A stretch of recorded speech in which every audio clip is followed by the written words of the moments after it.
ప్రపంచవ్యాప్తంగా సినీ ప్రేక్షకులు ఎంతగానో ఎదురుచూస్తున్న బాహుబలి పార్ట్ 2 ట్రైలర్ ఎట్టకేలకు విడుదలైంది. ఈ ట్రైలర్ ని ఆర్కే సినిమాక్స్ లో ప్రదర్శించారు.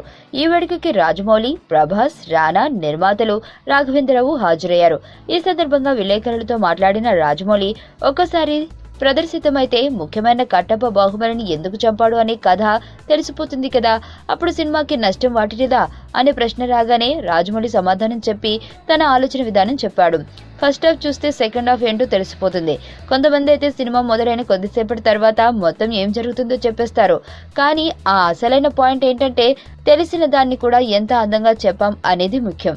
ఉదాహరణకు రామాయణం, మహాభారతంలో కథ ఏమిటో అందరికీ తెలుసు, కానీ ఆ కథని ఎంత అందంగా చెప్పారనే దానికోసమే చూస్తారు.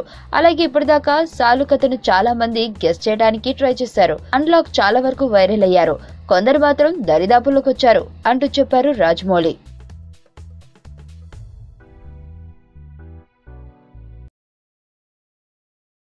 సుబ్బు, నీకు తెలుసా, నాకు ఎర్లీ మార్నింగ్ ఒక కల వచ్చింది. ఏమని? నువ్వు నన్ను జ్యువెలరీ షాప్కి తీసుకెళ్ళి వడ్డానం కొనిచ్చావంట. ఏ టైంకి? గుర్తులేదు సుబ్బు, 5 అనుకుంటా. అదే మరి 5కి మీ బాబు వచ్చి బిల్లు కట్టినట్టు నాకు కాల్ వచ్చింది.